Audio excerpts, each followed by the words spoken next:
Neil, guess what? This is a big. This is Well, we took the show on the road tonight, everybody. Where are we, Neil? Joby Aviation. Let's say factories. Joby Aviation there with Dan Coughlin, who was thankful for thank you for inviting us down. And Sherpa too. Sherpa was our pleasure. and we were just we suffered the worst traffic down here. Wow. But because you guys eat. Oh yeah, we eat. Now we get this unbelievable tour of the Joby Aviation. What it's about. We're going to pass that on today with this podcast. Before we jump in with Dan, are you totally blown away about what we've seen here? Well, I mean, thank you for the tour. First My and pleasure. foremost, Our pleasure. Dan. Seriously. Thanks for coming. if you drive by here, you're talking with even from the outside, you drive by here or this area, you would have no idea what's going on inside these large airplane hangars. And we're going to jump straight into that with Dan, because you said earlier, and what I am so blown away about this place is that you guys do everything here. We do. Yeah. Except the tires, right? Is that what I heard? In the industry, it's called vertically integrated. We're vertically integrated. We do everything. We've done all the design. We own all the intellectual property. We build the entire vehicle. We make every single individual component, except for like the tires and like the windshield, some of the avionics. But pretty much we build everything here in Marina, and then we've got a facility in San Carlos. Well, for the viewers, we have a lot of surfboard builders. We have a lot of people, water people, boaters. It's the molding here is what blew me away, Neil, is how you guys have this molding thing down. And I don't think a lot of companies outsource that. Is that For sure. Oh, yeah. And, Yeah. and you have gigantic machines here that are 3D printers, creating molds, carving up carbon fiber, shooting glue robotically. Exactly. Yeah. It's amazing. In fact, we're standing in front of an autoclave. This is one of the largest autoclaves in the state of California. This is an oven. It's a pressurized oven, and so when the parts are built, or when they're put in molds, it's a carbon composite structure. Put in this, it's heated to a certain level, and pressurized, and then becomes a hard part. So And I don't know if you guys if they can see the scale. That thing looks like a massive submarine. It's big. It is huge. No, I mean, it is. I don't know how big it is. 12 feet tall? What is it? 12 by 40 feet. 12 by So 40.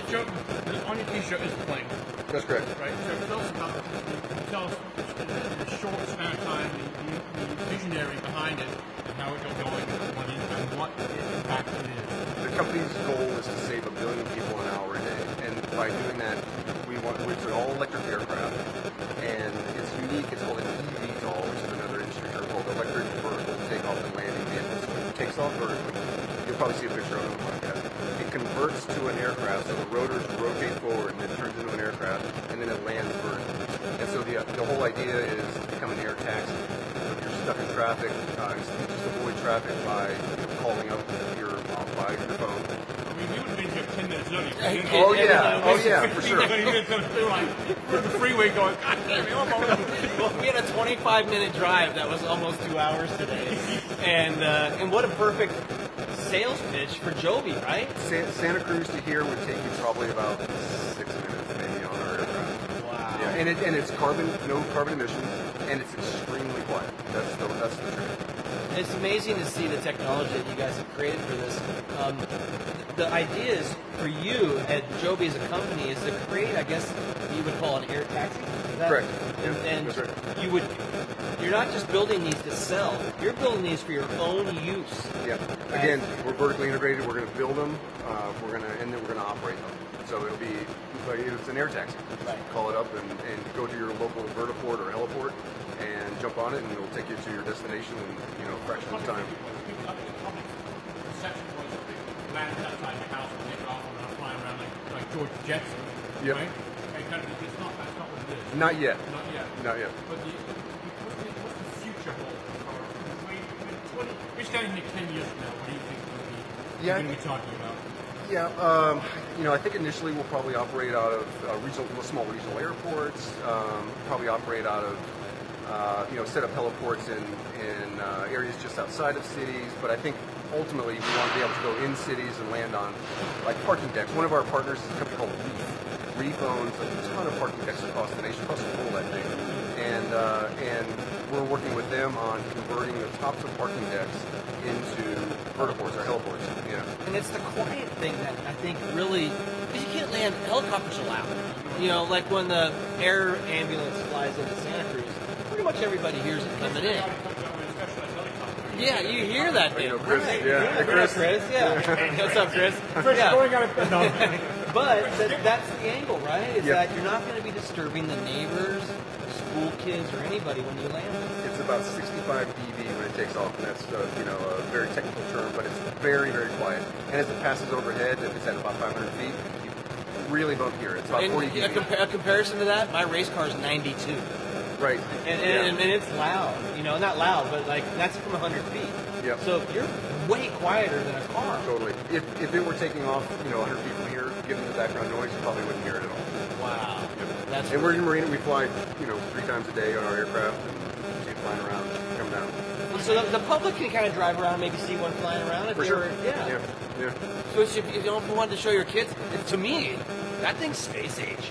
That is Pretty George cool. Jetson all the way. It's cool. Yeah. It's really cool. How many employees for Joby right now? We've got 1,500, I think, worldwide, and I think we're around 300 here, and we're about 1,000 in California.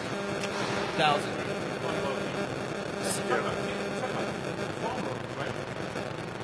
We do. We train. Yeah, we have a training program where we can train people to become technicians, and it takes about a month and a half, maybe about a month, and they're making flight parts. Yeah, we saw Nick over there. Yeah, I saw him. Yeah. Oh, he's working his ass off down here. Yeah. Yeah, it's 7 o'clock at night. Yeah.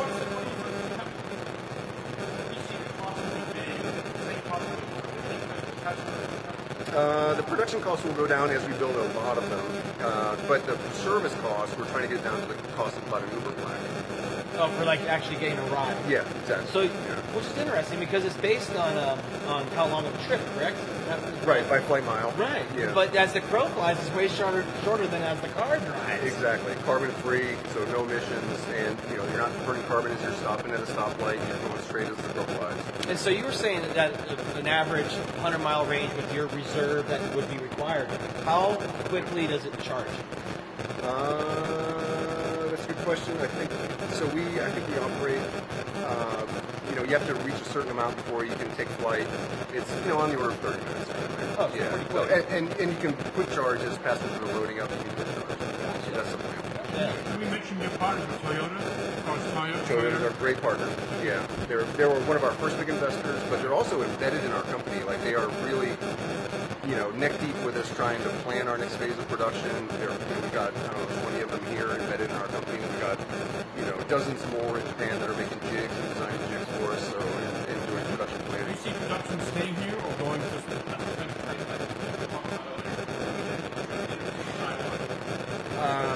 Good question. This whole operation in Marina is for us to learn how to build this aircraft in a mass production way. And so once we have You're that, practicing right now. exactly, yeah, we're developing the training programs and the quality inspection plans, just the techniques. We're maturing technologies for mass production of the aircraft. And then once we get that recipe, then we'll take it somewhere to a bigger factory. Hope you have the military, right? Can we talk about that? We do. We have a partnership with, it's called AppWorks, but it's with the Air Force specifically. And so before we do commercial operations, we've got a relationship with, like our first production aircraft is going down to Edwards Air Force Base, and we'll perform flight services. So we get to practice, and they pay us for it, which is nice. We'll get to practice how to do air taxi services on Air Force Base. And you recently, we talked about this earlier, but you got a recent approval from the FAA to fly, right? Is that what it is? We got approval to fly our first production aircraft in kind of like a test way, and then we've got a number of approvals to fly commercially, and we're doing that all ahead of our commercial operations. And when you say you're giving that one to the military, that kind of reminds me of a European ski resort. It's like, go out there and kill yourself. That's great. Or I don't mean that, but they'll let you test however you want. Yeah. Because you're not dealing with the public and airport and stuff. And so they can go out there and really put this thing through hard testing, right? Is that sort of the plan? Yeah, I guess. Yeah. They're going to go out and they're going to fly officers around. So Yeah. Yeah, with NASA for how many years? 18. So I mentioned you're rocket scientist. I can't do my own taxes, by the way. That's what I tell people. I'm a rocket scientist, but I can't do my own taxes. Very specific with your training. Right. What's the most fun rocket you've ever let watch go up in the sky? I worked on a program called X-37. That was launched on a Delta. I did mostly ground testing of rocket engines. Yeah, the Spaceship 2 for Virgin Galactic. I did that for a while. So Do you want to go up to SpaceX and go? my whole goal in life was to go to space, and then I had kids, and so yeah. The wife was like, "Hey, Yeah, guess yeah. what? You're not going in space." It sounds like my wife, by the way. Now my goal is to fly in this. I can't wait till we get to commercial service. It's going to be amazing. Have you flown it yet? We've had it piloted, yeah, but we fly it mostly remotely now, just because it's still on a test configuration, yeah. But yeah, we'll be flying piloted really soon. And is that a training program for the future pilots? Is that We're developing that too. We've got a whole division of our company that is developing the certified pilot training program. We're going to buy these massive simulators, reactive simulators and stuff. So that all goes to the FAA as well. And you were saying earlier that you will have a pilot, which is great. I know you were saying some people's visions of this are pilot lists. But not only do you have a pilot, but the plane kind of has its own brain too. It does. And so it can help the pilot as well. We call it a flight assist flight control system. We've had people that have never flown an aircraft before get into our simulator, and within 2 minutes they're flying. It is really. It's not like a helicopter. You've got 3 paddles, right? No. 3 paddles is very complicated. Right? We have an employee in our company his name is Scott Berry. He flies our helicopters. Yeah. And my second day on the job, he took me up on a helicopter. And as he's lifting off, we were talking about the difference between a fixed-wing aircraft, and a helicopter. And he's talking about how easy it is to fly a fixed-wing. He goes, you can pretty much let go of the controls and it'll be okay. Yeah. And as we're taking off, he goes, but a helicopter's trying to kill you at every point. But not our vehicle. Now, ours is super easy. You just really kind of give it simple commands. It won't let you do anything that the vehicle isn't supposed to do. So. Yeah, a lot of buildings. Yeah, Every single one you can eat on. immaculate. Yeah, Absolutely not anything out of it. and that's because there's stickers at every door to take the dirt off your feet when you walk in the building. It stinks. No, Yeah. seriously, I'm very impressed by the cleanliness, organization, the lighting, the quality of the machinery in here. You guys are for real. You're not playing around. No, this is serious. We've got great guys that came and gals that came from Boeing and Airbus and we have F-35 test pilots and like really professional people coming to the company doing this. You were saying that 2025-ish, you'll have We're shooting for 2025 for certification. certification. Yeah. And we have to certify the aircraft itself, and we have to certify the production line also. I love the vertically integrated because you also make your own spare parts. Like you'll be able to make because this is when as you manufacture these, you're keeping that. You Right. know, and it's you're not selling out. You're going to deal with your own We're the masters servicing. of our own destiny. Yeah, it's so unique. It'd be like if Henry Ford just built buses and kept them, and Right. it's like it's really an interesting concept. And you were saying maybe Los Angeles would be a good start here. I think we've announced publicly we're looking at Los Angeles, New York, and Miami. I think, but yeah, right. That'll be our first commercial markets. Maybe. You were all maybe not yet. But you could probably get one to Santa Cruz. But also too, you were talking about how potentially you would be booking a ride through Uber.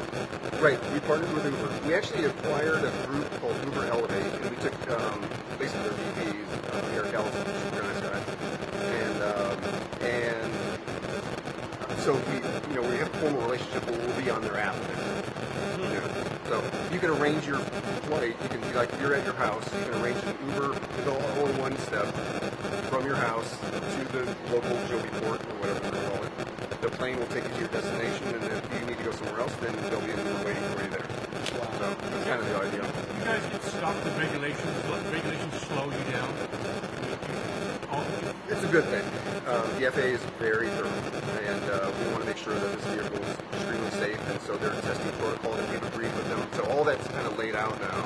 The regulatory environment between now and the time that we get certified is laid out, so there's really no risk other than just us executing. But it's very rigorous, and it's rigorous for a reason. This company started in Santa Cruz. What do you do? We did. This is a Santa Cruz company. Santa Cruz Mountains. Even though it's down there in Marine right now. Well, then your offices are in Santa Cruz, right by yeah. Costco. I should mention our awesome CEO, Yeah. my boss. It was his yard. I mean, we basically started in a big barn in his backyard, and the company's been around since 2009. Started off making electric motors for NASA, and then just grew into developing airframes. Did he call you and say, "Come on, I need to talk to you"? I got a call. Oh my God, I can't believe I'm going to say this. I got a call. We'll get the good stuff. My nephew was one of the original employees, and he told me at a Thanksgiving gathering, he said, "I'm working for this secret aircraft company up in Bonnie Doon." And I'm like, "What are you talking about?" And I was like, I was working for Virgin Galactic at the time. I was like, "Well, have him call me. Like, I'll just come out and see it." And a few days later, I got a call from this guy. He was crazy. He was crazy, but he was great crazy. Joby Bever, yeah, Your boss. Yeah. But he's entrepreneur crazy, good crazy. He just gotten off the plane. He'd gone to visit his NASA customer, and I was immediately hooked. He is extremely inspirational. He's an amazing leader. I'm not just saying that because it's a podcast, but he is a really, really good leader. And I mean, everyone's got their story about how they got hired by Joby, and it's always crazy. And I was hooked. I knew I wanted to work for the company.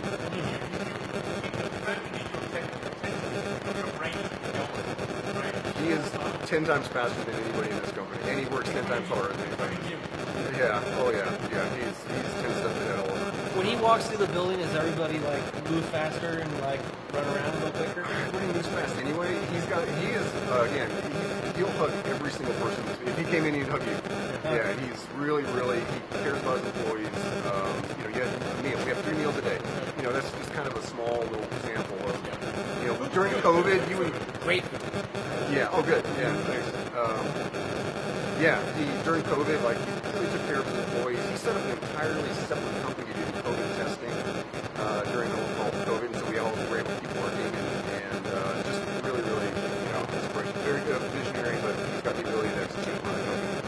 Well, what he's done, what we have seen so far is, we're baby steps in this company. Right. Yeah. And what I have seen, Neil, is incredible. Good. The level of infrastructure and technology that you're incorporating this is incredible. The building you're in, this is a massive hangar that we took over from, this was Fort Ord, and so we gutted all these buildings. We really spent about 3 years just getting these buildings in shape enough to actually start producing aircraft. So it was just a lot of homework up front just to get to where we are. And as we mentioned, we made our first production aircraft. We rolled it out about a month ago. We're on our way. Yeah, absolutely. Yeah.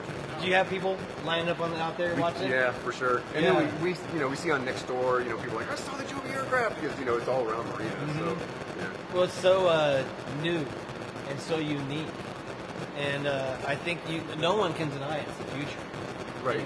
The technology's there, and it's just going to get better. And are you seeing that already? The tech increase? Are batteries better when you started? Like, is it different? It's a good question. We use automotive batteries, and we kind of get to leverage all the R&D that's going into automotive batteries. The way we package them, the way we cool them, the way we charge them is all kind of unique to an aircraft, and it's our intellectual property. But as the power density in those batteries increase, we just get higher range, higher power. Yeah. Someday, hopefully. I don't think right now. Our pleasure. I love this stuff. I can't wait to come back. I hope we can come back. All the time. Anytime. Because especially as you guys are rewarded with your hard work to get this thing off the ground, we want to come back and share that with our viewers Anytime. and with everybody that enjoys it. So yeah, this is awesome, and I can't wait to come back. Honestly, Yeah. Thank you. Joby, Yeah, pleasure. and you guys, I'm sure, is joby.com. Yeah. Is that Yes, simple that's as it. that? Yeah, you can follow us on. Yeah. And we'll put some pictures on the website, but you folks who are watching, I'm sure YouTube has some great footage of this. We do. Yeah. Yeah, and you'll see Joby on there introducing the aircraft. He's standing, I don't know, maybe 100 feet from the aircraft, and he's just talking in a regular voice as it's taking off. It demonstrates how quiet that aircraft really is. That's going to be amazing. Yeah. That's the game changer right there. Quiet, Emissions free. emissions free, Yeah, that's some really great stuff. So, everyone, thanks for tuning in to the Off-Flip Radio Show live from Marina, California at the Joby headquarters down here. We will see you next week. What do we got next week, Neil? Oh, Guy Kawasaki's coming back. All right. I think it's his birthday, too. Oh, happy birthday, guy, in the future. Thanks again, everybody. We'll see you next time on the Off-Flip Radio Show.